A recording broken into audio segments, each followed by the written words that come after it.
Иска да извикане толкова силно, че да падне квартала.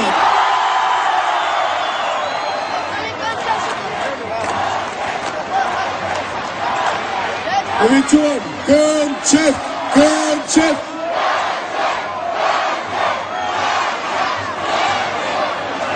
Това е вашият кмет, ще направите правилен избор.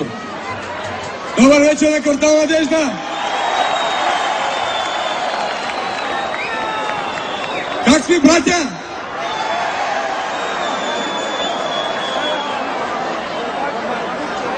Купона как върви ли? Господин Галин Кънчев! Искам да дам думата на Юлия от 4-ти клас отличничко от 6-то основно училище.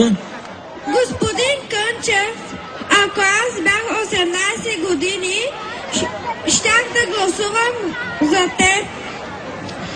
Защото вие 10 години помагате моя квартал, моите граждани. Да гласувайте за господин Кънчев. Галин Кънчев е един много специален човек за всички нас. Галин Кънчев е един много добър менеджер, който може и умее да владее ресурсите, финансите, защото при него работят 862 работника и по-голяма част от нашите братя. Ние сме гласували абсолютно за всяка една партия, за всяка една мафия бих наречил. Опитахме и БСП-то, опитахме и СДС-то, накрая се обърнахме всички и с нашите 830 гласа сме направили господин Левски от кмет. Така ли беше? Вижте какви проблеми създава в квартал Надежда. От парче по парче асфалтира по 2 санта. Стандарта на асфалтирането е 9 см.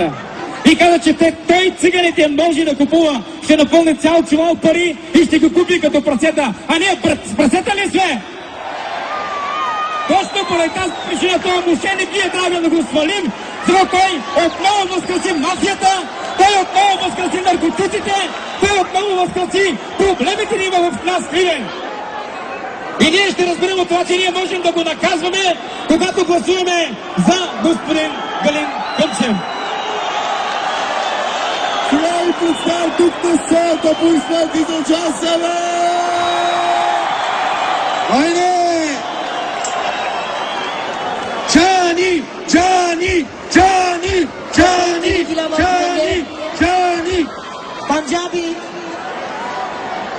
कैसे लिखने की नहीं रोमानी значи ами на Рома се алкарития джане на сальне диме Катар си амарома पंजाबी Punjabi amaro itami romano haske be ane ko Punjabi पंजाबी Punjabi amaro itami romano haske be ane ko Punjabi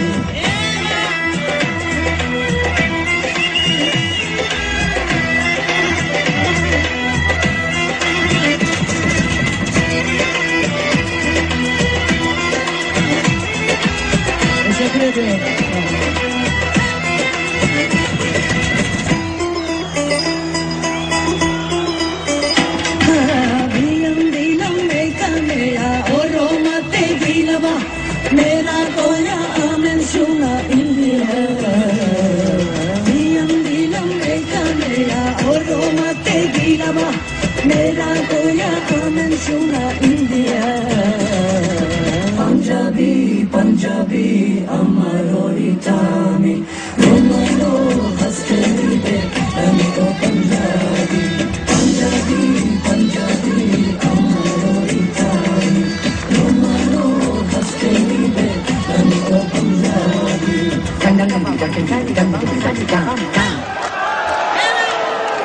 Аз имам желание от много години да няма разделение между хората. И не веднъж съм ви го казвал. Че всички дишаме един и същи въздух, че всички едем един и същи хляб. Аз не искам, когато някой от моите братя отиде да търси работа и те казват, щом си циганин, няма за тебе работа. Аз не искам, когато отидете някой кафене да пиете кафе някъде да не ви пускат. Тук кварталът е пренаситен. Разгледал съм тук земята. Значи около 200 декара могат да бъдат отделени и да се почват да се формират нови квартали, нови населени места. И аз няма да ви предам! А те, които 18 години са го правили, ги накажете! Победа! Победа! Победа!